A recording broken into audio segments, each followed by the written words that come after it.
طرف سے حفاظت کے فرشتے ہمارے لیے مقرر کر دیے جائیں گے۔ اللہ کریم ہمیں سفر میں بھی نبی پاک صلی اللہ تعالیٰ علیہ وآلہ وسلم پر درود و سلام پڑھنے کی توفیق دے۔ اللہ تبارک و تعالیٰ کا ذکر کرتے رہیں۔ آقا دو عالم صلی اللہ تعالیٰ علیہ وآلہ وسلم نے سفر میں کن دعاؤں کے پڑھنے کا طالبہ ارشاد فرمایا؟ کیا بہترین توشہ سفر جو ہے سید عالم صلی اللہ علیہ وسلم کی رہنمائی کے مطابق کیا ہے؟ ارشاد فرمائیں۔ نبی کریم صلی اللہ علیہ وسلم کے سفر کے جو انداز رہے، سفر پر روانہ ہوتے آپ دعا پڑھتے، سفر سے واپس آتے تب بھی دعاؤں کے پڑھنے کا ہے، پھر دوران سفر بھی۔ یعنی آپ دیکھیں سواری کی دعا الگ ہے، وہ پڑھنی ہے، سفر کی دعا الگ ہے، وہ پڑھنی ہے۔ اور آقا دو عالم صلی اللہ علیہ وسلم کی زندگی میں دیکھیں تو اٹھتے بیٹھتے چلتے پھرتے مختلف اوقات میں کوئی نہ کوئی دعا حضور کے لب پر جاری رہتی ہے۔ گویا کہ یہ ذکر الہی کی مختلف انداز ہیں، اللہ پاک کا ذکر کرنے کے مختلف انداز ہیں، بلکہ جو آپ نے کہا کہ سواری پر سوار ہونے کی دعا ہے، تو یہی اس سفر کی دعاؤں میں اگر سب سے پہلے چونکہ بندہ سفر گھر سے ہی شروع کرتا ہے تو گھر سے نکلتے وقت کی جو دعا ہے، بسم اللہ توکلت علی اللہ لا حول ولا قوت الا باللہ، یہ دعا پڑھ لے تو انشاءاللہ جب تک وہ سفر میں رہے گا تو اللہ کی حفظ و امان میں رہے گا۔ تو اور یہ تو سفر کے لیے تو پڑھنی ہی پڑھنی ہے۔ نارمل سفر جیسے ہم کہیں کہ ہمارا گھنٹے 2 گھنٹے کا گھر سے کام کے لیے جانا ہے، بزنس پہ جانا ہے، نوکری پہ جانا ہے، یا کسی ویسے ہی ضرورت کے تحت گھر سے نکل رہے تو گھر سے نکلتے وقت یہ دعا پڑھ لیں۔ اچھا، نبی کریم صلی اللہ علیہ وسلم کے سفر کے جو انداز رہے، آقا کریم صلی اللہ علیہ وسلم سفر پر روانہ ہوتے، دعا پڑھتے، سفر سے واپس تشریف لاتے، دعا پڑھتے، اور پھر دوران سفر بھی یہ سلسلہ جاری رہتا۔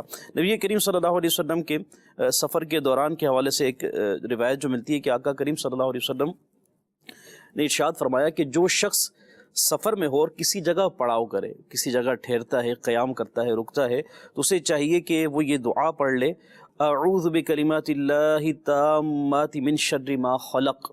اس کی یہ برکت رہے گی کہ جو اس سفر کے دوران کسی جگہ رکے اور یہ دعا پڑھ لے تو انشاءاللہ عز و جل کسی بھی قسم کے نقصان سے، تکلیف سے یہ محفوظ رہے گا۔ اور یہی دعا جو ہے تعلیم کی گئی ہے کہ صبح و شام جو اس دعا کو 3 مرتبہ پڑھ لیا کرے تو اس کی یہ برکتیں نصیب ہوں گی۔ یہ ہر طرح کی مشکل سے، پریشانی سے، آفت سے اور کسی نقصان دہ چیز سے بھی یہ انشاءاللہ محفوظ رہے گا۔ اور اسی کے ساتھ نبی کریم صلی اللہ علیہ وسلم کی جانب سے جو بہترین توشہ سفر دیا گیا، حضرت سیدنا جبیر بن مطعم رضی اللہ عنہ نے بارگاہ رسالت صلی اللہ علیہ وسلم میں حاضر تھے۔ آقا کریم نے ان سے فرمایا کہ اے جبیر، کیا تم چاہتے ہو کہ جب تم سفر میں ہو تو اپنے ساتھیوں میں بہتر ہو اور تمہارے پاس توشہ سفر بہترین ہو، یعنی تم سفر میں ہو، حالت سفر میں تمہارے پاس بہترین توشہ سفر ہو، یعنی کہ تم اس طرح سفر کرو کہ خوشحالی سے فارغ البال ہو کر سفر کرو اور تمہیں خوشحالی نصیب ہو، فارغ البالی نصیب ہو۔ تو آپ صلی اللہ علیہ وسلم فرمایا اگر یہ چاہتے ہو کہ بہترین توشہ سفر ملے تو یہ 5 سورتیں، سورہ کافرون، قل یا ایھا الکافرون، سورۃ الاخلاص، قل هو اللہ احد، سورہ فلق، سورہ ناس اور سورہ نصر، یہ جو صورتیں ہیں کہا کہ ان 5 صورتوں کو پڑھ لیا کرو۔ 4 کل آ گئے اور ایک سورہ نصر، 30ویں پارے میں یہ صورتیں ہیں، آخر میں تقریباً ہیں یہ صورتیں، کہا کہ یہ 5 صورتیں پڑھ لیا کرو۔ اچھا، ان کو پڑھنا کیسے ہے؟ ہر صورت کو بسم اللہ الرحمن الرحیم سے شروع کرو اور سورت کے اختتام پر ترتیب یہ ہو سورہ کافرون، سورہ نصر، سورہ اخلاص، سورہ فلق، سورہ ناس۔ سورت کی ابتدا میں بسم اللہ الرحمن الرحیم اور سورت کے اختتام پر بسم اللہ شریف پڑھو۔ اب جب 5 صورتوں کو اس انداز میں پڑھیں گے تو گویا کہ ان 5 صورتوں کے درمیان 6 مرتبہ بسم اللہ الرحمن الرحیم آ جائے گی۔ ایک سب سے ابتدا میں بسم اللہ شریف پڑھ کر سورہ کافرون پڑھی، پھر اس کے بعد سورہ نصر اور سورہ اخلاص کے درمیان، تو یوں 5 مرتبہ صورتیں، 5 صورتوں کی ابتدا میں ہو گئی اور 5ویں صورت یعنی سورہ ناس جب ختم کی آخر میں مرتبہ، تو یوں یہ سمجھے کہ ہر صورت کے درمیان میں اور ابتدا میں بسم اللہ شریف اور آخر میں بھی بسم اللہ آ گئی، تو 5 صورتوں میں 6 مرتبہ گویا کہ بسم اللہ شریف ہوئی۔ تو یہ اس طرح پڑھی جائیں۔ حضرت سیدنا جبیر رضی اللہ تعالیٰ عنہ فرماتے ہیں کہ میں نے ان کو پڑھنا شروع کیا، نبی کریم صلی اللہ علیہ وسلم نے جو مجھے بہترین توشہ سفر عنایت فرمایا، میں نے انہیں پڑھنا شروع کیا تو میں پورے سفر میں واپسی تک اپنے ساتھیوں میں سب سے زیادہ خوشحال اور توشہ سفر میں سب سے زیادہ فارغ البال رہا۔ یعنی یہ وہ پیارا عمل ہے جو نبی کریم صلی اللہ علیہ وسلم نے ایک مسافر کے لیے عطا فرمایا۔ اب یہ سفر چاہے تجارت کی غرض سے ہو، اللہ کرے کہ سفر مدینہ نصیب ہو، سفر حج نصیب ہو، اور سفر بغداد نصیب ہو، بزرگوں کی بارگاہوں کا سفر ہو، تو تجارت کا سفر ہو یا دینی غرض سے نیکی کی دعوت عام کرنے کے لیے سفر ہو، مدنی قافلوں کے آپ مسافر بنے، الحمدللہ یہ بھی سفر ہے، ملک و بیرون ملک عاشقان رسول کی دینی تحریک دعوت اسلامی کے مدنی قافلے نیکی کی دعوت عام کرنے کے لیے سفر کرتے ہیں، اور ماہ ربیع الاول ہے، 12ویں شریف کا مہینہ ہے، کیا ہی بہتر ہو کہ ہم آقا کریم صلی اللہ علیہ وسلم کی بارگاہ میں مدنی قافلے میں سفر کا تحفہ پیش کریں کہ یا رسول اللہ آپ کی 12ویں آپ کی ولادت کی شب آنے کو ہے، تو ہم اس ولادت کی خوشی میں مدنی قافلے میں سفر کریں۔ تو دین کے معاملے کا سفر ہو، یعنی نیکی کی دعوت عام کرنا، یا نیکی کی دعوت یا مدنی قافلے کا، یا آپ کا اپنا تجارتی غرض سے سفر ہو، کوئی بھی سفر ہو، اس میں آپ اس کو پڑھیے، انشاءاللہ عز و جل اس کی برکتیں نصیب ہوں۔ سبحان اللہ، سبحان اللہ، کیا بات ہے جی۔ نبی کریم صلی اللہ تعالیٰ علیہ وآلہ وسلم خود بھی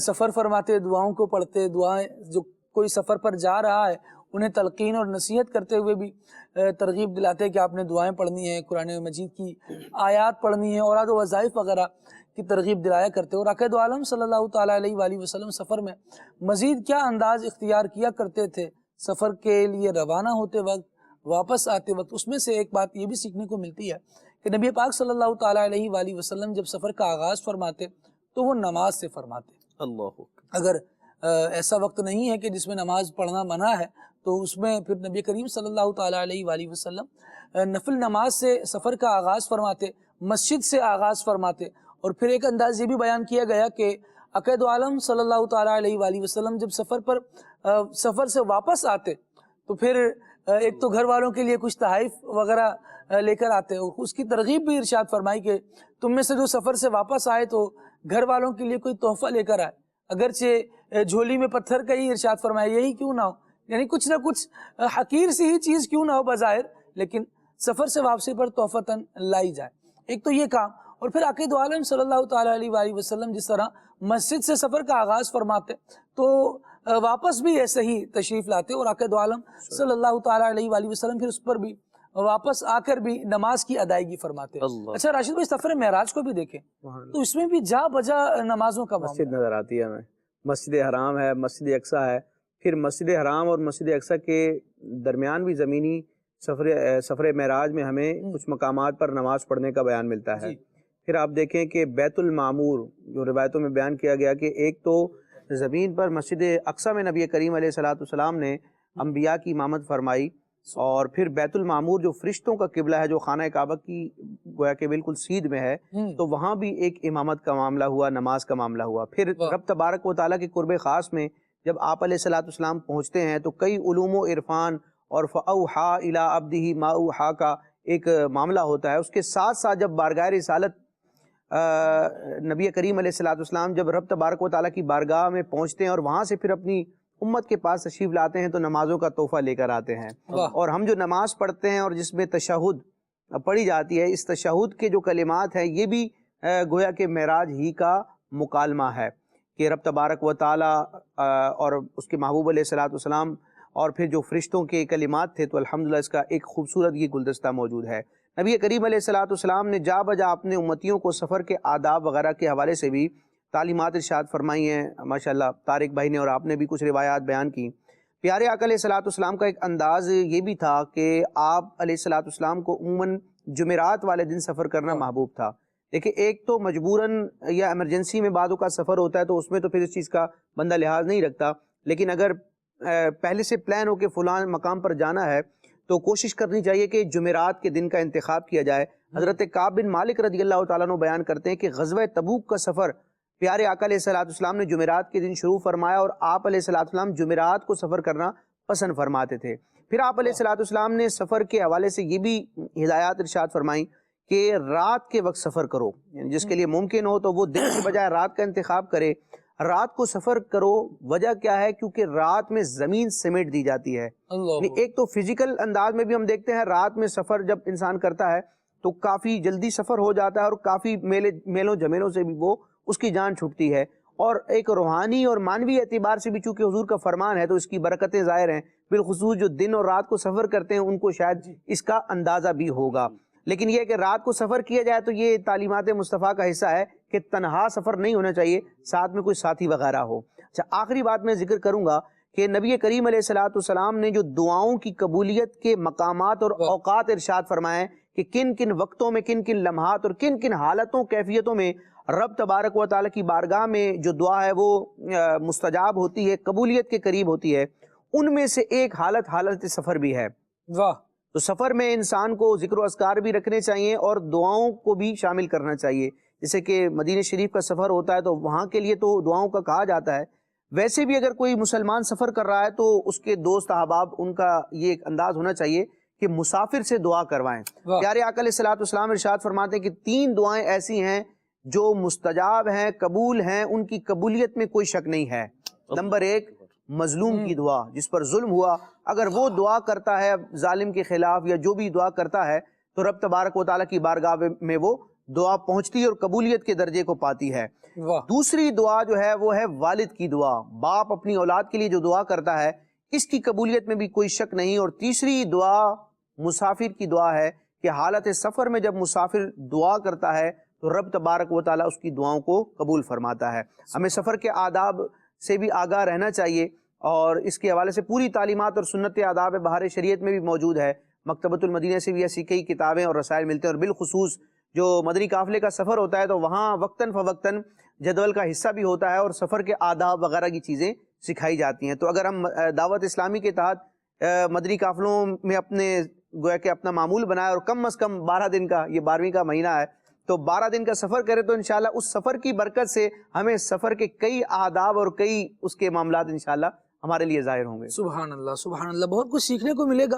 اور الحمدللہ ہم بزرگان دین کی سیرت میں اس چیز کو دیکھتے ہیں کہ جب یہ سفر فرمایا کرتے ہیں نا تو جس مقام پر سفر ہو رہا ہے وہاں کے جو اہل اللہ ہوتے، جو صاحب مزار بزرگان دین ہوتے، ان کے مزارات کی حاضری کا بھی اپنا معمول رکھا کرتے تھے۔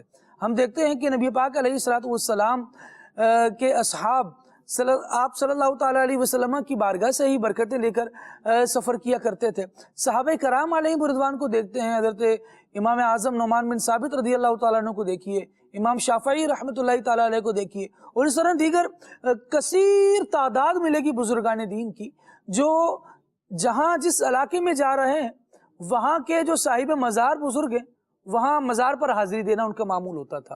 خود حضور غوث پاک رحمۃ اللہ تعالیٰ علیہ کا یہ انداز رہا، اور اب جو بغداد جاتے ہیں وہ خود حضور غوث پاک رحمۃ اللہ تعالیٰ علیہ کے مزار فائز الانوار پر حاضری دیا کرتے ہیں۔ اسی طرح پاکستان میں دیکھ لیجئے حضور داتا گنج بخش علی حجویری رحمۃ اللہ تعالیٰ علیہ کے مزار پر عاشقان رسول جو لاہور جاتا ہے اور وہ داتا صاحب کے یہاں حاضری دیے بغیر واپس آ جائے تو اس کو کہا جاتا ہے یار یہ کیسا سفر کیا تم نے، لاہور گئے اور داتا صاحب کے مزار پر نہیں گئے، کراچی آئے اور عبداللہ شاہ غازی رحمۃ اللہ تعالیٰ علیہ کے مزار پر نہیں گئے۔ اور بھی بہت سارے بزرگان دین ہیں، لیکن کچھ افراد وہ ہیں، کچھ صاحب مزار شخصیات وہ ہیں کہ جو بالکل شہر کے یوں سمجھے کہ ایک حاکم کی حیثیت رکھتے ہیں اور شہر میں رہنے والے لوگوں کے دل ان کی طرف ایسے مائل ہوتے ہیں۔ تو کہا جاتا ہے ہمارے شہر آئے اور اس ہستی کی بارگاہ میں حاضری نہیں دی تو کیا کیا۔ تو بہرحال بزرگان دین رحمہم اللہ المبین کے مزارات پر بھی حاضری دینی چاہیے، وہاں سے بھی برکتیں لینی چاہیے۔ اور ایک اور چیز جو یہاں آپ کو عرض کرنا چاہوں گا وہ یہ ہے کہ عقائد دو عالم صلی اللہ تعالیٰ علیہ وآلہ وسلم سفر کے حوالے سے جب تربیت فرماتے تو لوگوں میں کاموں کو تقسیم فرما دیا کرتے۔ کیسے تقسیم فرما دیا کرتے؟ مثال کے طور پہ کہیں پڑاؤ کرنا ہے تو پڑاؤ کون کرے گا؟ پڑاؤ کے لیے اگر کیمپ لگانا ہے تو کیمپ لگانے کی ذمہ داری کس کی ہے؟ کھانا بنانا ہے تو پھر کھانا جو پکانا ہے اس کا اسباب کی کیا ذمہ داری ہے، کس کی ذمہ داری ہے؟ ایک موقع پہ نبی کریم علیہ السلام نے ایک سفر کے دوران جب پڑاؤ کیا تو سب میں صحابہ کرام علیہ رضوان میں ذمہ داریاں تقسیم کر دی کہ کھانا بنانے کی ذمہ داری ان کی ہے، آگ جلانے کی ذمہ داری ان کی ہے، کیمپ لگانے کی، خیمہ لگانے کی ذمہ داری ان کی ہے، اور خود اپنے اوپر ایک ذمہ داری لی اور ارشاد فرمایا کہ میں لکڑیاں جمع کرنے کی ذمہ داری لیتا ہوں۔ کہ کھانا جب بنایا جائے گا تو ظاہر ہے اس وقت کا جو انداز تھا لکڑیاں جلا کے کھانا بنایا جاتا تھا آگ پر۔ تو نبی کریم صلی اللہ علیہ وسلم نے کہا کہ یہ ذمہ داری میں لیتا ہوں۔ صحابہ کرام علیہ رضوان نے عرض کیا رسول اللہ ہم ہیں، آپ آرام کیجئے، یہ کام بھی ہم ہی کر لیں گے، یہ ذمہ داری بھی ہماری ہی لگا دیجئے۔ نبی پاک علیہ السلام نے ارشاد فرمایا نہیں، میں بھی تمہارے ساتھ سفر میں شریک ہوں تو میں بھی اپنے اوپر کوئی نہ کوئی ذمہ داری لوں گا. یہ نبی پاک علیہ السلام کا انداز تھا. اس سے وہاں بھی ترغیب ہم لے سکتے ہیں کہ جب نبی کریم علیہ السلام نے ارشاد فرمایا کہ جب تم میں سے کوئی سفر کرے تو اپنا ایک امیر مقرر کر لے، ایک بڑا، ایک نگران، ایک نگہبان مقرر کر لے کہ جیسا یہ کہیں گے ان کے فیصلے کے مطابق عمل ہوتا رہے گا. پھر اس سے یہ ہوتا ہے کہ سفر میں جو ہے وہ بد مزگی نہیں ہوتی، اس کا بڑا مشاہدہ ہوتا ہے. اور خدا نہ خواستہ کبھی ہونے لگے تو جسے امیر مقرر کیا ہوتا ہے وہ صلح کروا دیتا ہے، وہ معاملے کو سارٹ آؤٹ کروا دیتا ہے. بہت سارے اس کے اچھے نتائج سامنے آتے ہیں. اور جن صاحب کو نگران مقرر کیا جائے پھر وہ بھی سید عالم صلی اللہ تعالیٰ علیہ وسلم کا یہ انداز دیکھیں کہ نبی پاک علیہ السلام جب لوگوں میں کام تقسیم فرما رہے ہیں تو اپنی ذمہ داری بھی کچھ لے رہے ہیں. اپنا کام صرف یہی نہیں ہو کہ سب کو بانٹ دیا جائے ہم بیٹھیں گے، نہیں، بلکہ خود بھی کوئی نہ کوئی ذمہ داری لی جائے. اب یہ ذرا روایت ملاحظہ کیجئے. حضرت سیدنا ابو سعید خدری رضی اللہ تعالیٰ عنہ سے روایت ہے، کہتے ہیں کہ ہم ایک سفر میں رسول اللہ صلی اللہ علیہ وسلم کے ساتھ تھے کہ ایک آدمی اپنی سواری پر آیا اور پھر اسے دائیں بائیں پھرانے لگا. نبی پاک علیہ السلام نے ارشاد فرمایا کہ جس کے پاس اضافی سواری ہو، ایکسٹرا سواری ہو، وہ اسے دے دے جس کے پاس سواری موجود نہیں ہے. پھر ارشاد فرمایا اور جس کے پاس سفر کے سامان میں سے کچھ زیادہ سامان ہو، فرمایا اس کو دے دے جس کے پاس نہیں ہے. پھر اس طرح سے مختلف چیزیں ارشاد فرماتے رہے کہ جس کے پاس جو زیادہ ہے وہ دوسرے کو دے دے. نبی کریم علیہ السلام نے اس قدر تفصیل سے یہ احکامات بیان فرمائے کہ حضرت ابو سعید خدری رضی اللہ تعالیٰ عنہ کہتے ہیں ہمیں یہ محسوس ہونے لگا کہ ایسا لگتا ہے کہ جو اضافی چیز ہے اس پر ہمارا حق ہی نہیں ہے. نبی پاک علیہ السلام اسے تقسیم فرمانے کا کہہ رہا ہے، وہ آگے دے دی جائے، وہ تقسیم کر دی جائے. اور جب سفر کریں مدنی چینل کے ناظرین تو اگر یہ ذہن بنا کے رکھیں گے کہ جن کے ساتھ میں نے سفر کرنا ہے ان کے ساتھ میں خیر خواہی کے ساتھ پیش آؤں گا، ان کے ساتھ تعاون کروں گا، ان کا مددگار بنوں گا. ایک روایت اس ضمن میں بڑی زبردستی ہے. حضرت سیدنا فاروق اعظم رضی اللہ تعالیٰ عنہ نے کسی شخص کے بارے میں کسی سے سوال کیا کہ فلاں بندہ کیسا ہے، تو جواب دیا گیا کہ وہ تو بہت اچھا آدمی ہے، نمازیں پڑھتا ہے، روزے رکھتا ہے، اللہ تبارک و تعالیٰ کی عبادت میں ہی دیکھا ہے. فاروق اعظم رضی اللہ تعالیٰ عنہ نے اس سے چند سوالات کیے، جس میں سے ایک یہ بھی تھا، ارشاد فرمایا کیا تم نے اس کے ساتھ چند سوالات تھے. ایک تو یہ تھا کہ کیا تم نے اس کے ساتھ کبھی تجارتی لین دین کیا ہے، تو جواب آیا نہیں. مزید سوالات کرنے کے بعد پھر ایک یہ سوال کیا کیا اس بندے کے ساتھ کبھی سفر کیا ہے، تو جو تعریف کر رہا تھا اس نے کہا کہ بہت اچھا آدمی ہے. تو انہوں نے کہا آپ نے سفر کیا ہے، تو انہوں نے کہا امیر المؤمنین میں نے ان کے ساتھ سفر بھی نہیں کیا. تو فاروق اعظم رضی اللہ تعالیٰ عنہ نے ارشاد فرمایا تو پھر تم نے انہیں مسجد میں نماز پڑھتے ہوئے دیکھا ہوگا. بھئی مسجد میں جب بندہ آ رہا ہے تو صرف نماز ہی پڑھ رہا ہے، لیکن اس کی شخصیت کیسی ہے، اس کا انداز زندگی کیا ہے، کن باتوں پر غصے میں آتا ہے، کن باتوں پر عفو درگزر اختیار کرتا ہے، اس کا مزاج کیسا ہے، یہ پتہ چلتا ہے سفر کے دوران. جب تھوڑی سی بے سکونی اسے بھی ہوتی ہے اور باقی افراد کو بھی ہوتی ہے، تو ایسا تو نہیں ہے کہ یہ بے سکونی کے موقع پر پل پڑتا ہے، غصے میں آ جاتا ہے، بات بات پر تیش میں آ جاتا ہے. سفر کرنے سے بندے کی خصوصیات کا، اس کے اوصاف کا، اس کے اخلاق کا اندازہ ہوتا ہے کہ یہ کس طرح کا بندہ ہے. اللہ کریم ہمیں اچھا مسافر بھی بنائے، ظاہر نصیب راہ خدا کے مسافر بنے. اللہ کریم ہمیں مکہ مدینے کی حاضری بھی نصیب فرمائے. نبی کریم صلی اللہ تعالیٰ علیہ وسلم کے دیار کی جانب ہم اپنے زاد سفر کو لے چلیں. اللہ کریم ہمیں یہ توفیق عطا فرمائے. تو اللہ کریم سفر مدینہ بھی عطا فرمائے. یہ زندگی کا اور کوئی بھی سفر ہو، یہ ذہن بنا لیجئے کہ ہم نے لوگوں کا مددگار بن کے سفر کرنا ہے. سفر میں بھی کسی پر بوجھ نہیں بننا. اللہ کریم کی بارگاہ میں دعا کرتے ہیں مالک کریم آج کے سلسلے کو اپنی بارگاہ میں قبول فرمائے. جو غلطیاں کوتاہیاں ہو گئی ہیں مالک کریم اپنی رحمت سے انہیں معاف فرمائے، اور آقا کریم صلی اللہ علیہ وسلم کے میٹھے مدینے کا بار بار سفر کرنا ہمیں نصیب فرمائے. سبحانک اللہم و بحمدک اشہد ان لا الہ الا انت استغفرک و اتوب الیک. صلاۃ والسلام. کعبے کے بدرو دجا تم پہ کرو درود کعبے کے بدرو جا تم پہ کرو طیبہ کے شمس و ضحا تم پہ کرو شافع روز جزا تم پہ کرو شافع روز جزا تم پہ کرو شافع روز جزا تم پہ کرو تم پہ کرو ترفع جملہ دلالا تم پہ کرو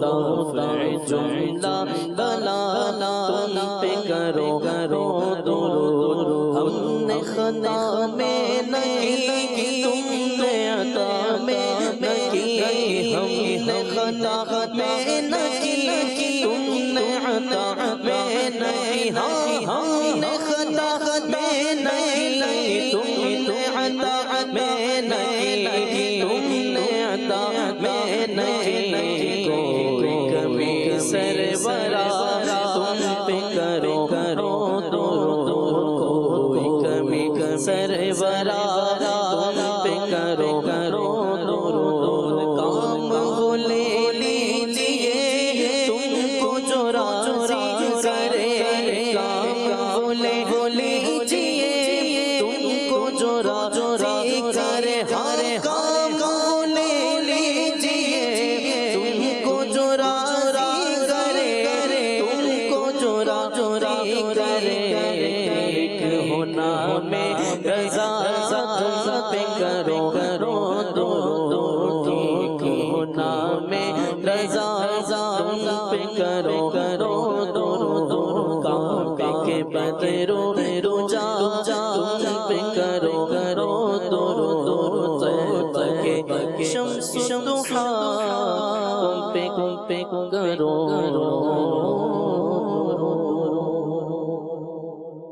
جشن میلاد ہے جشن میلاد ہے جشن میلاد ہے جشن میلاد ہے